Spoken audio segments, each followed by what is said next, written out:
ನಮಸ್ಕಾರ ಪ್ರಿಯ ವೀಕ್ಷಕರೇ, ಮೂಡಲ ಧ್ವನಿ ಹಳ್ಳ ಪಬ್ಲಿಕ್ ಪವರ್ ಕನ್ನಡ ಯೂಟ್ಯೂಬ್ ಚಾನಲ್ಗೆ ಒಮ್ಮೆ ಸಬ್ಸ್ಕ್ರೈಬ್ ಮಾಡಿ, ಬೆಲ್ ಐಕಾನ್ ಪ್ರೆಸ್ ಮಾಡಿ, ಹೊಸ ವಿಡಿಯೋಗಳನ್ನು ನೋಡ್ತಾ ಇರಿ. ಶೇರ್ ಮಾಡಿ, ಲೈಕ್ ಮಾಡಿ, ಕಮೆಂಟ್ ಬಾಕ್ಸಲ್ಲಿ ಕಮೆಂಟ್ ಹಾಕಿ.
ಮುಂಜತ್ತು ವಚನ ಚರ್ಚೆ ಮಾಡಿದವರು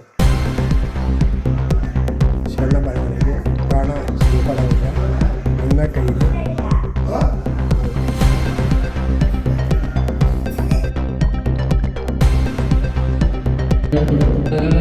ಹಾಗೆ ಅಂತರ್ಯಾಮಿಯಾದ ಶಿವ ನಮ್ಮ ದೇಹದ ಒಳಗಡೆನೇ ಇದ್ದಾನೆ. ಅದನ್ನು ನಾವು ಅರ್ಥಕೋಬೇಕು. ಮಾತ್ರ ಅಲ್ಲಿ ವಿದ್ಯುತ್ ಶಕ್ತಿ ಆದರೆ ಇಲ್ಲಿ ದಿವ್ಯ ಶಕ್ತಿ ನಮ್ಮಲ್ಲಿ ಪ್ರತಿಯೊಬ್ಬರಲ್ಲೂ ದೇವರಿದ್ದಾನೆ. ನಾವೆಲ್ಲ ಜೀವಾತ್ಮ ಪರಮಾತ್ಮ ಲಿಂಗಾಯತರ ವೀರಶೈವ ಲಿಂಗಾಯತರ ಆಗಿದ್ದು ಇಷ್ಟನ್ನ ನಾವು ಪರಿಪೂರ್ಣ ಮಾಡಬೇಕು. ಮತ್ತೆ ಇನ್ನೊಂದು ಮಕ್ಕಳಿಗೆ ವಿಭೂತಿ ಅಂದ್ರೆ ಏನು ಅಂತ ಕೇಳ್ತಾವ ಮಕ್ಕಳುಗಳು. ವಿಭೂತಿ ಈಗ ಈ ಕಾಲದ ಮಕ್ಕಳುಗಳು ಚೂಟಿ ಜಾಸ್ತಿ. ವಿಭೂತಿ ಹಂಗಂದ್ರೆ ಏನಜ್ಜಿ ಏನಜ್ಜ ಏನ್ ತಾತ ಅಂತ ಕೇಳ್ತಾರೆ. ಆಗ ನಾವು ಹೇಳ್ಕೊಡ್ಬೇಕು ಅವ್ರಿಗೆ. ವಿ ಅಂದ್ರೆ ವೀರಶೈವರಿಗೆ, ಹೂ ಅಂದ್ರೆ ಭೂಷಿತವಾದ, ತಿ ಅಂದ್ರೆ ತಿಲಕವೇ ವಿಭೂತಿ. ಆಗ ಚೆನ್ನಾಗಿ ಅರ್ಥವಾಗುತ್ತೆ ಮಕ್ಕಳಿಗೆ. ಓ ಹಣೆಗೆ ಇಕ್ಕೋತೀವಲ್ಲ ನಂಗೆ ಗೊತ್ತಾಯ್ತು ತಂತ ನಾವೆಲ್ಲ ವೀರಶೈವರು, ನಾವು ಅದನ್ನ ಧರಿಸ್ಬೇಕು ಅಂತ ಹೇಳಿ ಮಕ್ಕಳು ಧರಿಸ್ಕೋತಾರೆ. ಮತ್ತೆ ಇನ್ನು ಮುಂದುವರೆದು ದೇವರು ಅಂದ್ರೆ ಏನು ತತ ಅಂತ ಕೇಳ್ತಾರೆ. ದೇವರು ಅಂದ್ರೆ ಏನು?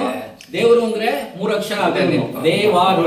ದೇ ಅಂದ್ರೆ ದೇಹರಹಿತವಾದ, ವಾ ಅಂದ್ರೆ ವರ್ಣರಹಿತವಾದ, ರು ಅಂದ್ರೆ ರೂಪರಹಿತ. ದೇವರಿಗೆ ನಮ್ ತರ ದೇಹ ಇಲ್ಲ, ಆಯ್ತಾ?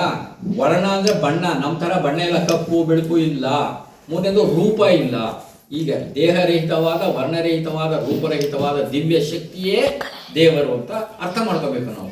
ಆ ಶಕ್ತಿ ಹೇಗಿದೆ? ಮೈ ಮೇಲೆ ದೇವರು ಬರುತ್ತಾ? ಹೇಗಿರ್ತದೆ ಆ ಶಕ್ತಿ ಅಂತ ಹೇಳಿದ್ರೆ, ಯಾರು ಕಣ್ಣಿಂದ ನೋಡೋಕ್ಕಾಗಲ್ಲ ಆ ಶಕ್ತಿ. ಯಾಕೆ ನೋಡೋಕ್ಕಾಗಲ್ಲ ಅಂದ್ರೆ ಬಸವಣ್ಣವ್ರು ಹೇಳಿದಾರಲ್ಲ, ಜಗದಾಗಲ್ಲ, ಮುಗಿಲಾಗಲ್ಲ, ನಿಮ್ಮಾಗಲ್ಲ. ನೋಡೋಕ್ಕಾಗತ್ತಾ? ನೋಡೋಕ್ಕಾಗಲ್ಲ. ಬಯಲಾಗಿ ನೋಡ್ಬೋದು. ಯಾವ್ದು ಇದನ್ನ ಮಕ್ಕಳಿಗೆ ಹೇಳ್ಕೊಡೋದು ಹೆಂಗೆ ಅಂದ್ರೆ, ವಿದ್ಯುತ್ ಶಕ್ತಿ ಹೋಲಿಸ್ತಾರೆ. ಕರೆಂಟ್ ಇದೆ ನೋಡು ಮಗು ಅಂತ ಹೇಳ್ತೀವಿ. ಆ ಮಗು ಏನ್ ಮಾಡ್ತಾರೆ? ಸ್ವಿಚ್ ಹಾಕ್ಬಿಟ್ಟು ಲೈಟ್ ಆಗಾಯ್ತು, ಕರೆಂಟ್ ಇದೆ. ಆ ಕರೆಂಟ್ ನೋಡಿದಾರ ನೀವೆಲ್ಲ? ಶಿವ ಗುರುವೆಂದು ಬಲ್ಲಾತನೆ ಗುರು ಶಿವ ಜಂಗಮವೆಂದು ಬಲ್ಲಾತನೆ ಗುರು ಶಿವ ಅವಸಾರವೆಂದು ಬಲ್ಲಾತನೆ ಗುರು ಶಿವ ಪ್ರಸಾದವೆಂದು ಬಲ್ಲಾತನೆ ಗುರು ಪಂಚವಿಧಿವೆ ಪಂಚಬ್ರಹ್ಮವೆಂದು ಮಹಾಮಹಿಮ ಸಂಗನ ಬಸವಣ್ಣ ಎನಗೆ ಗುರು ಜಗವೆಲ್ಲಕ್ಕೂ ಗುರು ಕಾಣ ಗುರೇಶ್ವರ ಜಯ ಬಸವೇಶ ಶರಣಾರ್ಥಿಗಳು. ಬ್ರಹ್ಮಾಂಡದಿಂದ ನಿಮ್ಮ ಶ್ರೀ ಮುಕುಟ ಅಪ್ರತಿಮೆ ನೀಯನ್ನ ಕರಸ್ಥಳಗಳೆಂದು ಚುಡುಕಾದಿರಯ್ಯ. ಎಷ್ಟು ಇದು ಭೂಗೋಳ ತರ ಇದೆ. ಆ ಗೋಳ ತರ ಇರ್ತಕ್ಕಂಥ ಲಿಂಗ ನಮ್ಮಲ್ಲಿಗೆ ಬಂದು ಚುಡುಕಾಗಿ ಕಾಣುತ್ತೆ. ಆ ತರಹ ಆ ಲಿಂಗದ ಕಲ್ಪನೆಯನ್ನ ಮಾಡಿರ್ತಕ್ಕಂಥ ಬಸವಣ್ಣನವರಿಗೆ ಎಷ್ಟು ಧನ್ಯವಾದ ಹೇಳಿದ್ರು ಸಾಲಲ್ಲ. ಹೀಗೆ ಈ ತರಹ ಪೂಜೆಯನ್ನು ಮಾಡಬೇಕು. ಮತ್ತೆ ನೀವು ತಿಳ್ಕೊಳ್ಬೇಕಾದದ್ದು ಏನು ಅಂದರೆ, ಈ ವೀರಶೈವ ಧರ್ಮದಲ್ಲಿ ಲಾಂಛನಗಳಾವುವು ಅಂತ ಕೇಳ್ತಾರೆ. ಪ್ರತಿಯೊಂದಕ್ಕೂ ಲಾಂಛನ ಇರ್ತವೆ, ಗುರುತುಗಳಿರ್ತವೆ. ಈ ವೀರಶೈವ ಧರ್ಮದಲ್ಲಿ ಮುಂದೆ ಬಾ. ಓಂ ಶ್ರೀ ಗುರು ಬಸವಲಿಂಗಾಯ ನಮಃ. ಸಾಮಾಜಿಕವಾಗಿ ಚಿಂತನೆ ಮಾಡಿದ 10ನೇ ಶತಮಾನದಲ್ಲಿ ಈ ಮಹಾಮನೆ ಯಾರು ಗೊತ್ತಿಲ್ಲಲ್ವ? ಈ ಮಹಾಮನೆ ಅಂದರೆ ನಮ್ಮ ಕಲ್ಯಾಣದಲ್ಲಿ ಬಸವಣ್ಣವರು ಒಂದು ಮಹಾಮನೆ ಮಾಡೋರು. ಆ ಮಹಾಮನೆ ಅಂದರೆ ಎಲ್ಲ ಸಮಾಜವನ್ನು ತಂದು ಕೊಟ್ಟು ಅಲ್ಲಿ ದಾಸೋಹ ಮಾಡಬೇಕು ಅಂತ ಅವರ ಕಾಯಕದಿಂದ. ಕಾಯಕ ಗುರು ಲಿಂಗ ಜಗಮ ಕಾಯ್ಕಿದೆ ದಾಸೋಹ ಅಂತ. ಒಂದು ದಿನಕ್ಕೆ 1 ಲಕ್ಷದ ಮೇಲೆ 96,000 ಗಣಂಗಳಿಗೆ ದಾಸೋಹ ಮಾಡಿದರು. ಯಾರು? ಬಸವಣ್ಣವರು. ಅವರ ತಂದೆ ಹೆಸರು ಮಾದರಸ. ತಿಳ್ಕೊಬೇಕು. ಮಾದರಂಬಿಕ ಹೆಸರು. ಅವರ ಸೋದರಿಯ ಚನ್ನಬಸವಣ್ಣ, ಅಕ್ಕನ ಮಗ. ಯಾರು? ನಾಗಮ್ಮನವ್ರ ಚನ್ನಬಸವಣ್ಣವರು. ಅವರ ಅಕ್ಕ, ಅವರ ತಾಯಿ ನಾಗಮ್ಮ ಅಂತ. ಉಳಿವಿಲಿ ಲಿಂಗೈಕ್ಯಾಗಿದ್ದಾರೆ. ನಮ್ಮ ಲಿಂಗಾಯತ ಒಂದು ಕಲ್ಯಾಣ ಕ್ಷೇತ್ರ ಅಂದರೆ ಕರ್ಮಭೂಮಿ. ಯಾರು? ಬಸವ ಕಲ್ಯಾಣ. ಅಡಿಕೆ ಮಂಟಪ, ಬೋಡ ಸಂಘ ಮಾಡಿದ್ರು. ಗೊತ್ತಾಯ್ತಾ? ಎಲ್ಲರೂ ನಾವು ಲಿಂಗ ಪೂಜೆ ಮಾಡಬೇಕು. ಲಿಂಗ ಪೂಜೆ ಮಾಡೋಷ್ಟು ನಿಮಗೆಲ್ಲ ಆರೋಗ್ಯ ಆಯುಸ್ಸು ಹೋಗ್ತದೆ. ಕಮ್ಮಿಯಿಂದ ಅದಕ್ಕನ್ನು ಮುಚ್ಚಿಕೊಂಡು ಶಿವನ ಮಾಡಬೇಕು. ಇಷ್ಟಲಿಂಗ ಅಂತ ಲಿಂಗ ಬಿಡಿ. ನಿಮಗೆ ಇಷ್ಟು ಲಿಂಗ ಪೂಜೆ ಯಾರ್ಯಾರು ಇಷ್ಟು ಲಿಂಗ ಪೂಜೆ ಆಯ್ತು ಅಂದರೆ ಲಿಂಗ 1000 ಆಯ್ತದೆ. ಇಷ್ಟಲಿಂಗ ಪೂಜೆ ಆಯ್ತಾ ಶರಣೆ. ನಿಮ್ಮ ಮನೆಗೆ ಯಾರೇ ಬಂದರೂ ಶರಣ ಬನ್ನಿ ಶರಣಾರ್ಥಿ ಅನ್ನಿ. ಏನಿದೆ ಇಂಥ ಮಕ್ಕಳೆಲ್ಲ ಶ್ರೀ ಗುರು ಹೇಳಿ ಶ್ರೀ ಗುರು ಬಸವ ಲಿಂಗಾಡಬೇಕು. ಬಂದವ್ರಿಗೆ ಶರಣ ಬನ್ನಿ ಏನಂದ್ರೆ ಶರಣಾರ್ಥಿಗಳು ಅಂತ ಹೇಳ್ಬೇಕು. ಒಂದು ಕೈ ಹೇಳೋರು ಯಾರು? ನಮ್ಮಲ್ಲಿ ಜ್ಯೋತಿ ಇದ್ದಾರೆ. ಎನ್ನಗತಿ ಎನ್ನಮತಿ ನೀನೇ ಎನ್ನವರು ಪರಮವರು ನೀನೇ ಕಂಡಿಯ, ಎನ್ನ ಅಂತರ ಜ್ಯೋತಿ ನೀನೇ ಕಂಡಿಯ ಮಾಡಿಯವ. ನಮ್ಮಲ್ಲಿ ಜ್ಯೋತಿ ಇದ್ದಾನೆ. ನಮ್ಮಲ್ಲಿ ನೋಡಿ ಎಷ್ಟು ಅಂದರೆ ಓಡುವರು ನೋಡಿ ಎಷ್ಟು ಗುರುಗಳು ಬಲಗೈ ಕೊಡ್ತಾರೆ. ಬಲಗೈ ನಾ ಎಲ್ಲಿಗೆ ಇಸ್ಕೊತೀವಿ. ಯಾಕಂದರೆ ಗುರು ಕಾಣಿಲ್ಲ ನಮಗೆ ದೀಕ್ಷೆ ಆಯ್ತು ಸೋತ ಕೊಟ್ಟಂಗೆ ಆಯ್ತು ಸ್ವಾಯುಧ ಆಯಿತು ಅಂತ ಹಿಂಗೆ ಲಿಂಗಾಯುಧ ಸ್ವಾಯುಧ ಸನ್ನಿಧಿ ಅಂತ. ಒಂಟಿ ಇನ್ನೊಳಗೆ ಯಾರು? ಅಖಂಡೇಶ್ವರ. ಗುರು ಒಂದು ಮುಖ, ಲಿಂಗ ಒಂದು ಮುಖ, ಜಂಗಮ ಒಂದು ಮುಖ, ಪಾದದ ಒಂದು ಮುಖ, ಪ್ರಸಾದ ಒಂದು ಮುಖ. ಇಂತಿ ಪಂಚಮುಖ ಸದ್ಭಕ್ತರೇ ಸಾಕ್ಷಾತ್ ಪರಿಶು ನೋಡೋ ಅಖಂಡೇಶ್ವರ. ಹೇಳಿದರು ಯಾರು? ಅಖಂಡೇಶ್ವರು ಷಣ್ಮುಖ ಶಿವರು. ಅವರ ವಚನಾಂಕಿತಗಳು ಬಸವೇಶ್ವರು, ಅಲ್ಲಮ್ಮ, ಚನ್ನಬಸವೇಶ್ವರ, ಮದೇವರ ವಾಚಿಕ, ಕುಂಬಾರ, ಕುಂದೆ, ಸಮಾಗಾರ ಎಲ್ಲ ಇದ್ದರು. ನೀಲಾಂಬಿಕ, ಅಕ್ಕ ಮಹಾದೇವಿ ಮುತ್ತಡಿ ಬಂದು ಬನವಾಸಿ ಬಂದು ಕಲ್ಯಾಣಕ್ಕೆ ಬಂದು ಅವರಿಗೆ ಅಲ್ಲಿ ಚೆನ್ನಮಲ್ಲಿಕಾರ್ಜುನ ಮರಿಯಮ್ಮ ಕೊಟ್ಟರು. ಲಿಂಗ ಇರ್ತದೆ. ಅವರು ಎಲ್ಲಾದರೂ ಕದಳೆವಾಣಿ ಲಿಂಗೇಕ ಒಳಗೆ ಆ ಕಡೆ ಆಯ್ತಲ್ಲ ಮೇನ್ ರೋಡ್ ಅವ್ರಿಗೆ ಹೈವೇ ರೋಡ್ ಅವ್ರಿಗೆಲ್ಲ ನೀಲಾಂಬಿಕೆ ತಾನೆ ಅವರು ನೀಲಾಂಬಿಕೆ ಸಂಗಡಿ ಅಂತ ಪ್ರತಿ ವರ್ಷ ನಮ್ಮ ಧರ್ಮ ಲಿಂಗಾಯತರಾಗಿ ನಾವು ಬಗ್ಗೆ ಹೋಗ್ಬೇಕು. ಯಾಕೆ ನೀವೆಲ್ಲ ಹೋಗ್ತೀರಿ ಎಲ್ಲ ಹೋಟೆಲ್ ಜಾಸ್ತಿ ಐತಿರ್ಗ ಮೇನ್ ರೋಡ್ ಅಲ್ಲಿ ಸಂಘ ಹೋಗಿ ಅವ್ರು ಒಳ್ಳೆ ಹೋಗಿ ಫೋನ್ ಮಾಡಿ ನಮಗೆಲ್ಲ ಇರೋ ವ್ಯವಸ್ಥೆ ಎಲ್ಲ ಬರ್ತದೆ. ಮುರುಘಾಮಠಕ್ಕೆ ವರ್ಷಕ್ಕೆ ಹೋಗಿ ಒಳ್ಳೆ ಕಾರ್ಯಕ್ರಮ ಮಾತಾಡ್ತಾರೆ. ಅದಕ್ಕೆ ನಾವು ಬೆಂಗಳೂರಲ್ಲಿ ಬರಲ್ಲ ಇದಾಗಿ ಧರ್ಮವನ್ನು ನಾವು ಮರಿಬಾರದು. ಧರ್ಮ ಅಂದರೆ ನಾವು ಪ್ರಾಣ ಇದ್ದೇವೆ. ಇಷ್ಟ ಈಗ ಗುರುಪಾಲಕ ಲಿಂಗ ಜಂಗಮ ತಿಂದಾಗಲಿ ಅದು ಬಹಳ ಹಳೆ ನಿಮಗೆ ಔಷಧಿ ನಮ್ಗೆ ಯಾವ ರೋಗನೂ ಬರೋಲ್ಲ. ಬೆಳಿಗ್ಗೆ ಎದ್ದು ಲಿಂಗ ಪೂಜೆ ಮಾಡಿ ನಿಮಗೆ ಸ್ನಾನ ಮಾಡಂಗಿಲ್ಲ. ನಿಮ್ಗೆ ಯಾವ ಬೇಕಾದ್ರೆ ಮಗ ಮಾಡಿ ನಿಮ್ಗೆ ಲಿಂಗ ಶುಚಿ ಸದಾ ಶುಚಿ ಯಾವುದೇ ಶುಚಿಯಾಗಿರ್ತದೆ. ಸರಿ, ಅದರಿಂದ ನಾವು ನಿಮಗೆ ಇಲ್ಲಿ ಮಹಾಮಾಯ ಎಲ್ಲ ಅರಿವಾಗಬೇಕು, ಎಲ್ಲ ಜ್ಞಾನ ಆಗಬೇಕು. ನಮ್ಮ ಧರ್ಮ ಇವತ್ತು ಕೆಳಗೆ ಬರ್ತಾರೆ. ನಾವೆಲ್ಲ ಇವೆಲ್ಲ ನಿಮ್ಮ ಮನೆ ಮಹಾಮಾಯ ಕಾರ್ಯಕ್ರಮ ಮಾಡ್ತಿರೋದು. ಮಹಾಮನೆ ಮಾಡಿ ಇಲ್ಲ ತಿರುಗಿ ಕೊಟ್ಕೊಂಡು ಬಂದಿದ್ದಾರೆ ಅಷ್ಟೇ. ಅದು ತಿರುಗಿ ಎಲ್ಲ ಮಠಗಳು ಎಲ್ಲ ಮಠಕ್ಕೆ ಹೋಗಿ ಏನು ಮಾಡ್ತಾರೆ ಅವರು, ಏನು ಮಾಡ್ತಾರೆ ಅವರು. ನಾಮಾಯಕ ಎಲ್ಲ ನಾವು ಪಶ್ಚಿಮೂರ್ತಿ ಬಂದಿದ್ದಾರೆ, ಅವರು ಭಾಳ ಒಳ್ಳೆ ಇದ್ದವರು ಇರ್ತಾರೆ. ಅದು ತಿಳ್ಕೊಬೇಕು. ಬಸವ ನಿಲ್ಲಿ ಒಕ್ಕಲಿ ಮುದ್ದಾನೆ ಅಂಗೈ ಬೆಳೆ ಆಯ್ತಾರೆ, ಲಿಂಗದ ಬೆಳೆ ಆಯ್ತಾರೆ, ಅಂಗೈ ಬೆಳೆ ಆಗಿ ಲಿಂಗದ ಬೆಳೆ ಆಯ್ತಾರೆ. ಒಕ್ಕಲಿ ಮುದ್ದಣ್ಣ ಕುಂಬಾರ ಗುಂಡೆಗೆ ಅವ್ರು ಹೇಳೋರು ಯಾರು ಹೆಸರು ಇವರು ಬಸವಣ್ಣವರೇ. ಜಗದ ಕಾಲ ಗುಡಿ ಆಗಲ್ಲ, ಬಿಗಿ ಆಗಲ್ಲ, ನಿಮ್ಮ ಆಗಲ್ಲ, ಅತ್ತ ನಿಮ್ಮ ಶಿಕ್ಷೆ ಬ್ರಹ್ಮಾಂಡ ತತ್ತ ನಿಮ್ಮ ಸೀಮೋಪಿತ ಅಪ್ರಮಣ ಅಭೂಮಿ ಅಗೋಚರ ಅಪ್ರತಿಮ ಲಿಂಗವೇ ಕೂಟ ಸಂಗಮ ಎನ್ನ ಕರ್ತವ್ಯ ತುಳುಕಾದಿದೆಯಾ. ಎಷ್ಟು ನಿರಾಕವಾಗಿ ನಮಗೆ ಪರಮಾತ್ಮ ಬಂದಿದ್ದಾನೆ. ನಮಗೆ ಮಹಾಪುಣ್ಯ. ನಮ್ಮದು 1,24,000 ವಚನ ಇತ್ತು. ಕಲ್ಯಾಣ ವೈದಿಕತೆ ಎಲ್ಲ ಸುಟ್ಟಾಕ್ಬಿಟ್ರು. ನಮ್ಗೆ ಉಳ್ಕೊಂಡು ಎಷ್ಟು 24,000. ಅದೇ ಸಾಕು. ದಿನ ಒಂದು ಭಕ್ತಿಯ ವಚನ ಹೋಗ್ಕೊಡಿ. ಓಂ ಶ್ರೀ ಗುರು ಬಸವಲಿಂಗಾಯನವೇ, ಬಸವಣ್ಣ ಹೆಸರು ಎಲ್ಲ ಹೆಸರು ಮಾರೀಶ್ವರ ಅವ್ರ ಹೆಸರು. ಹಿಂಗೆಲ್ಲ ಮಹಾಪುಣ್ಯ. ಬಸವ ಏನಿದೆ ಮಹಾಪತ್ರಕ್ಕೆ ಹೋಗೋದು, ದಿಸೆಗೆಟ್ಟು ಹೋಗ್ಬೋದು.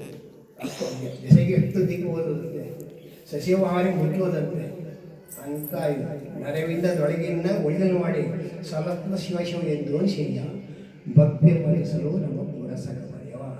ಇವೆಲ್ಲ ಮನೆಗೆ ಇವೆಲ್ಲ ಭಾಗವಹಿಸಿದ್ದೀರಿ, ಸಾಕು ಕೊಟ್ಟಿದ್ದೀರಿ. ಅಭಿನಯ ಪಟೇಲವರಿಗೆ ಅವರ ತಂದೆ ಅವ್ರಿಗೆ ಒಳ್ಳೆ ಸನ್ಮಾನ ಮಾಡಿದ್ದೀರಿ. ಅವ್ರ ಪರ ಇವರು ತಂದೆ ಅವ್ರಿಗೆ ಮಾಡ್ದಂಗೆ ಈ ಮನೆಯ ಒಂದು ಶೆಂಡು ಬಿದ್ದರೆ ಭಾವನೆ ಈ ಶೆಂಡು ಇಳಿದ್ರೆ ತುಂಬ ಭಾವನೆ ಆಗ್ತದೆ. ಅದಕ್ಕೆ ಒಂದು ಎಲ್ಲ ಮಾಡಿದ್ದೀರಿ. ಇವೆಲ್ಲ ಇದು ಮುಂದೆ ಮಹಾಮನೆ ಕಾರ್ಯಕ್ರಮ ಮಾಡಿ, ಆ ಬಸವ ಜಯಂತಿ ಮಾಡಿ, ಆಗ ಅಕ್ಕಮ್ಮ ಜಯಂತಿ ಮಾಡಿ, ಗುರುಮಲಿ ಜಯಂತಿ ಮಾಡಿ, ಶ್ರೀಕುಮಾರ್ ಜಯಂತಿ ಇವೆಲ್ಲ ಮಾಡಿ ನಿಮಗೆಲ್ಲ ಒಳ್ಳೆಯದಾಗ್ತದೆ. ನಿಮಗೆಲ್ಲ ಬಸವಾಸ ಇದೆಲ್ಲ ನಿಮಗೆಲ್ಲ ಶುಭವಾಗಿ ಶರಣೋ ಇಂಥ ಒಂದು ಅನುಭವ ಓಂ ಶ್ರೀ ಗುರು ಬಸವಲಿಂಗಾಯ ನಮಃ. ಮಹಾಮನೆ ಈ ಕಾರ್ಯಕ್ರಮವನ್ನು ಬಸವ ಧರ್ಮ ಕೇಂದ್ರ ಚಾರಿಟಬಲ್ ಟ್ರಸ್ಟ್ ನಾಗರಬಾವಿ ಬೆಂಗಳೂರು ಹಮ್ಮಿಕೊಂಡಿರುವುದು ಒಂದು ಸ್ತುತ್ಯಾರ್ಹ ವಿಷಯ. ಏಕೆಂದರೆ ಇವಾಗಲೇ ಅಧ್ಯಕ್ಷರು ಹೇಳಿದ್ರು ನಿಮಗೆ ಮಹಾಮನೆ ಅಂದ್ರೆ ಏನು ಅಂತ ಎಲ್ಲ ಎಕ್ಸ್ಪ್ಲೈನ್ ಮಾಡಿದ್ರು. ಆದರೆ ಇದು ಮನೆ ಅಂದ್ರೆ ನಿಮ್ಗಳಿಗೆಲ್ಲ ಏನು ಅನಿಸುತ್ತೆ, ಒಂದು ಸೂರ್ಯ ಇರುತ್ತೆ, ಕೆಳಗಡೆ ಒಂದು ಎಲೆ ಕೂತ್ಕೊಳ್ಳೋದಕ್ಕೆ ಗಾಳಿ ಮತ್ತೆ ಚಳಿ ಬಿಸಿಲುಗಳಿಂದ ರಕ್ಷಣೆ ಮಾಡೋಕ್ಕೋಸ್ಕರ ಮನೆ ಅಂತ ನಮಗೆಲ್ಲ ಗೊತ್ತಿರುತ್ತೆ. ಆದರೆ ಮನೆ ಇವೆರಡು ಅಕ್ಷರದಲ್ಲಿ ಮಾ ಅಂದ್ರೆ ಮನಸ್ಸಿಗೆ, ನೇ ಅಂದ್ರೆ ನೆಮ್ಮದಿ ಕೊಡ್ತಕ್ಕಂಥ ತಾಣ. ನಾವು 24 ಗಂಟೆಗಳನ್ನ 3 ಗಂಟೆಗಳನ್ನಾಗಿ ಮಾಡಬೇಕು. 8 ಮೊದಲನೇ 8 ಗಂಟೆ ಟೈಮ್ ನಾವೇನು ಮಾಡ್ತೀವಿ, ದುಡಿಯೋದಕ್ಕಾಗಿ ಹೋಗ್ತೀವಿ. ನೀವು ರೈತರಾಗಿರ್ಬೋದು, ಕಾರ್ಮಿಕರಾಗಿರ್ಬೋದು, ಯಾವುದೇ ಒಂದು ವೃತ್ತಿಧರ್ಮವಾಗಿರ್ಬೋದು, ಈ 8 ಗಂಟೆಗಳು ನೀವೇನು ದುಡಿತೀರಾ ಅಷ್ಟನ್ನ ಪುನಃ 8 ಗಂಟೆಗಳಲ್ಲಿ ವಿಶ್ರಾಂತಿ ಪಡಿತೀರಾ. ಪುನಃ ಇವರ ಎನರ್ಜಿ ಪುನಃ ವಾಪಸ್ ಬರಬೇಕು. ಅದನ್ನೇ ನಾವು ನಿದ್ರೆ ಅಂತ ಹೇಳ್ತೀವಿ. 8 ಗಂಟೆ ಟೈಮ್ ನಿದ್ರೆ ಮಾಡ್ತೀರಾ, 8 ಗಂಟೆ ಟೈಮ್ ಕೆಲಸ ಮಾಡ್ತೀರಾ, ಇನ್ನೂ 8 ಗಂಟೆ ಟೈಮ್ ಹೋಗ್ಕೊಡುತ್ತೆ. ಈ 8 ಗಂಟೆಗಳಲ್ಲಿ ನೀವು ತರಕಾರಿ ತರ್ಬೋದು, ನೆಂಟರ ಹತ್ರ ನೋಡ್ಬೋದು, ಮತ್ತೆ ನಿಮ್ಮದೇ ಆದಂತಹ ವೈಯಕ್ತಿಕ ಕೆಲಸಗಳು ನೋಡ್ಬೋದು, ಮನೋರಂಜನೆ ಮಾಡ್ಬೋದು. ಇದರಲ್ಲಿ 1 ಗಂಟೆ ಟೈಮ್ ಮಾತ್ರ ಉಳಿತಾಯ ಮಾಡ್ಕೊಂಡು ನೀವು ಬಸವನ್ನ ನೆನೆಸುತ್ತೆ ಆದರೆ ನಿಮ್ಮ ಜನ್ಮ ಸಾರ್ಥಕ ಆಗುತ್ತೆ. ಏಕೆಂದ್ರೆ ನಾವೆಲ್ಲ ಇಲ್ಲಿ ಬಂದಿರೋದು ಬರೀ ಊಟ ಮಾಡೋಕ್ಕೆ ತಿನ್ನೋದಕ್ಕೆ ಅಲ್ಲ, ಬರೀ ಹೊಟ್ಟೆ ತುಂಬಿಸೋದನ್ನೇ ನೋಡೋದಲ್ಲ. ಭಗವಂತ ಎಲ್ಲರಿಗೂ ಹೆಡ್ಡಾಫೀಸ್ ಅಂತ ಕೊಟ್ಟಿದ್ದಾನೆ. ಆ ತಲೆ ಇದೆಯಲ್ಲ ಅದಕ್ಕೂ ಸ್ವಲ್ಪ ಜ್ಞಾನದಾಸೋಹ ಮಾಡಬೇಕು. ಹೇಗೆ ಅದಕ್ಕೆ ಹೇಗೆ ಮಾಡೋದು? ಹೊಟ್ಟೆಗಾದ್ರೆ ಏನಾದ್ರು ತಿನ್ಬಿಡ್ತೀವಿ, ತಟ್ಟೆಗಾಗ ಅದೇ ಹೇಗೆ ಮಾಡೋದು ಅಂತಂದ್ರೆ, ಒಂದ್ ಕಡೆ ಹೇಳ್ತಾರೆ ಮಂಡೆ ಮಾಸಿದೊಡೆ ಮಜ್ಜನವ ಮಾಡುವವರು. ತಲೆ ಏನಾದ್ರು ಕೊಳಕಾಯ್ತು ಮಜ್ಜನ ಮಾಡ್ತೀವಿ. ಹಾಗೆ ಬಟ್ಟೆ ಮಾಸಿದರೆ ಮಡಿವಾಳಗಿಟ್ಟು ಅಗಸಗಿಟ್ಟು ಒಗಸ್ಕೋತೀವಿ. ಆದ್ರೆ ಮಂಡೆ ಮಾಸಿದರೆ ಮಂಡೆ ಅಂದರೆ ತಲೆಯೇ ಮಾಸದಾಗ ಏನು ಮಾಡ್ತಾರೆ ಸದ್ಭಾವನೆ ಸಚ್ಚಿಂತನೆಗಳನ್ನು ಮಾಡಿ ಅಲ್ಲಿರ್ತಕ್ಕಂತಹ ಅಜ್ಞಾನಗಳನ್ನು ತೊಳ್ಕೊಂಡು ಜ್ಞಾನದಾಸೋಹವನ್ನು ಬೆಳೆಸ್ಕೊಳ್ತೀವಿ. ಇದು ಒಂದು ವಿಷಯ. ಒಂದು ವೃತ್ತಿ ಪ್ರವೃತ್ತಿ ಅಂತ ಹೇಳಿದ್ರೆ ವೃತ್ತಿ ಏನಾದರೂ ಇರ್ಬೋದು, ಅದರ ಪ್ರವೃತ್ತಿ ಇರಬೇಕು. ಯಾಕೆಂದರೆ ನಾವು ಬಂದಿರೋದು ಒಂಟಿಯಾಗಿ ಬಂದಿದ್ದೀವಿ, ಒಂಟಿಯಾಗೇ ಹೋಗ್ತೀವಿ. ಇದ್ರ ಮಧ್ಯೆ ನಾವೆಲ್ಲ ಟ್ರೈನ್ ಹೋದಂಗೆ ಸಂಚಾರ ಮಾಡ್ತೀವಿ ಪ್ರಯಾಣಿಕರು. ನಾವು ಹುಟ್ಟಿದಾಗ ಯಾರು ನಮ್ಮ ಜೊತೆಲಿ ಓಡನ್ನು ಕರ್ಕೊಂಡು ಹೋಗೋದಿಲ್ಲ. ಈ ಬಂದು ಹೋಗೋ ನಡುವೆ ಇದೆಯಲ್ಲ ಬದುಕು ಮತ್ತು ಜೀವನ ಅಂತಿದೆಯಲ್ಲ, ಇದನ್ನು ಸಾರ್ಥಕಪಡಿಸ್ಕೋಬೇಕು. ಭಗವಂತ ಸಾವಿರ್ತಕ್ಕಂತಹ ದೇಹದೊಳಗೆ ಸಾವೇ ಇಲ್ಲದೆ ಇರ್ತಕ್ಕಂತಹ ಆತ್ಮವನ್ನು ಇರಿಸಿ ಅದನ್ನು ನೋಡು ಅಂತ ಕಳಿಸಿರ್ತಾರೆ. ನಾವೇನ್ ಮಾಡ್ತೀವಿ? ಕನ್ನಡಿ ಮುಂದೆ ನಿಂತ್ಕೋತೀವಿ, ತಲೆ ಸರಿಯಾಗಿದೆಯಾ, ಮುಖ ಸರಿಯಾಗಿದೆಯಾ, ಇದನ್ನೇ ನೋಡ್ಕೋತೀವಿ. ಆ ಒಳಗಡೆ ಇರ್ತಕ್ಕಂತಹ ಆತ್ಮನ ನಾವು ಗಮನಿಸ್ತಾ ಇಲ್ಲ. ಆತ್ಮಕ್ಕೆ ಸಾವಿಲ್ಲ.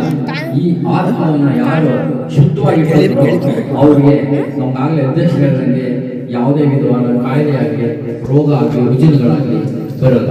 ಅಂಥದ್ದಲ್ಲಿ ನಾವು ಇಷ್ಟಲಿಂಗವನ್ನು ಪೂಜೆ ಮಾಡೋದಾದ್ರೆ ಇದೊಂದು ನಮ್ಮ ವೀರಶೈವರ ವಿಶಿಷ್ಟವಾದ ಧರ್ಮ ಯಾವುದಪ್ಪ ಅಂದರೆ ಲಿಂಗ.